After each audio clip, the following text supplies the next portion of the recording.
What's happening, fam? L.A.R. movement still moving. Book is entitled Lessons from a Non-Custodial Father at Amazon, Kindle, and CreateSpace. A link will be in the description box below as usual. This video is entitled Are Subprime Mortgages Back? Now, this is an article that I was reading today. I was actually on MSN yesterday, just on the computer. And this is the article that came up. So you can look it up, type it up on, like this is CSNBC, but if you go on MSN and type in subprime mortgages, you'll see a couple of articles on it now. I'm doing this. I'm not a banker or an analyst or actuary, but when I read the article, some things got me.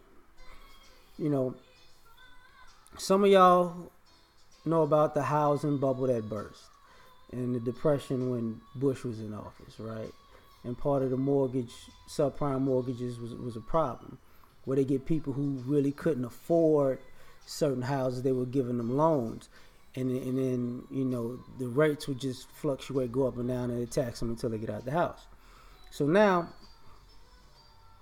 what they're doing, they call non-prime loans, but they're basically saying they repackage subprime loans. And these for people with bad credit, like, 500 credit rating type people, right? You can get a house now, right? And they're saying they underwriting these things individually. They're actually more hands-on with the process. And as I read the article, I was thinking to myself, like, man, people are about to get screwed. Because it looks to me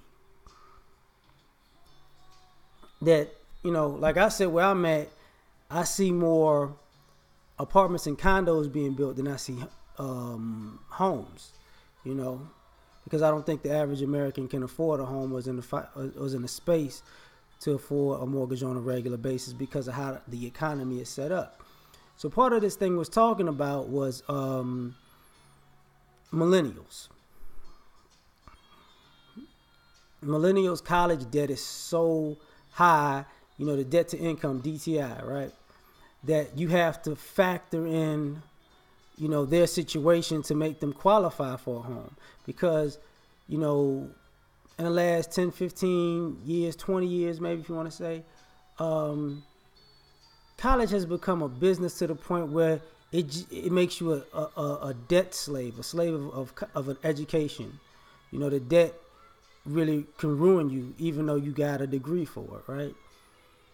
And now you want to give people loans to get a home, but you have to factor in how much they owe in student loans. And I think they said that it was going up to, like, the mortgage that they would be able to take would be up to like 1.3 million, I want to say.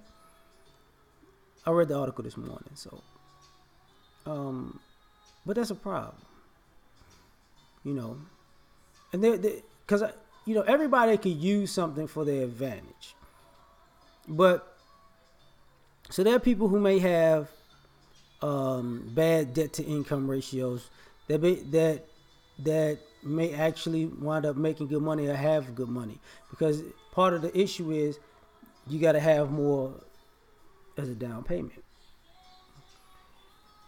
And, that's a double-edged sword too, because if you have a high debt to income ratio, where you going to get the money from for a down payment in most cases, right? And this also is taking into consideration all of the adults who lost their homes in these housing bursts and whatnot.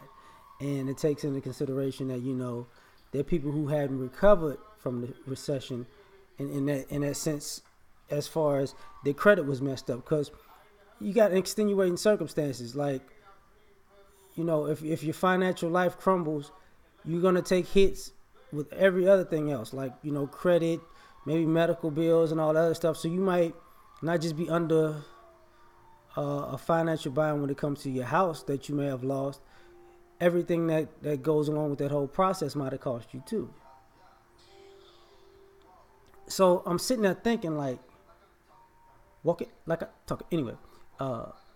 I'm sitting there thinking to myself like, this is why these families are not being made. This is a part of the reason for low marriage rates, lower birth rates, adults staying at home with their parents for a longer period of time. The economy not really growing for everybody. You know what I mean? And the ever rising cost of living. And I'm like, this is not gonna work. I think that's something that can be had for, certain people who are an exception to the rule. Maybe a college student that has bad credit that came into money or something like that. And, that probably can't afford to buy a house at the moment outright cash, but can afford to put the down payment and pay a good portion of it in the beginning and probably pay it off in a fast time. And I think that's a minority of the population. That's just my opinion, And for the older people, I can only see, older people doing this because they're taking care of the family, and the family needs somewhere to stay, and they could kill themselves with the stress of trying to hold that up, because I doubt the rates will be fixed. I doubt that. I think that was one of the biggest problems with the subprime mortgages, was that the rates were flexible. 1 month it was one thing, the next month it was something else, right? So, for me, I would say if get your credit right, get your credit score right before you do anything, man. Because if people use you to be a non-prime mortgage lender,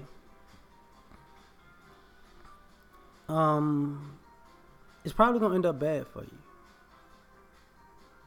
They got, they're having businesses come around to this, and normally, when they repackage something and come back out with it, it's still not for your benefit.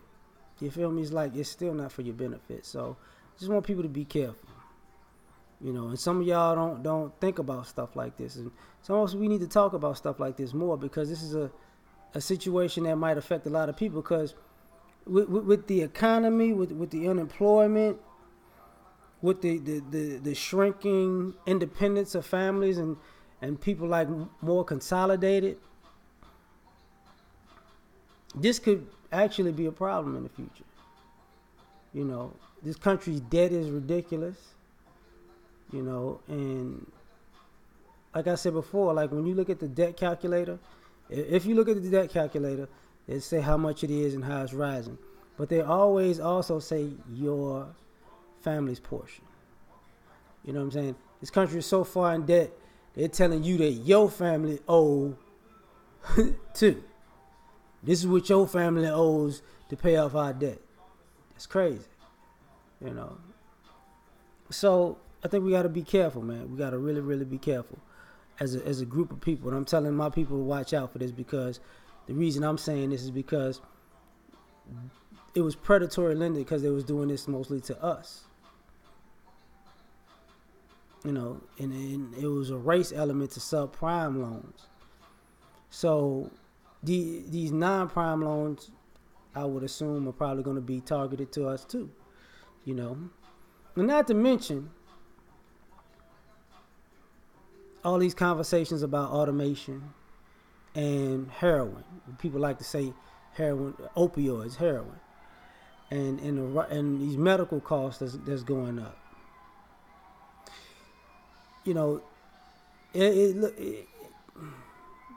Rome is falling. I'm just saying. So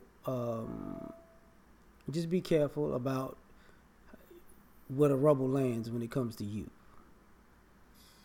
Because there is, I see nothing positive coming from this. And, you know, there are guys way smarter than me that could talk on this subject. But maybe they see this video and look it up and get y'all more information. But when I saw it, I kind of was like, not cool. But, all right, we out.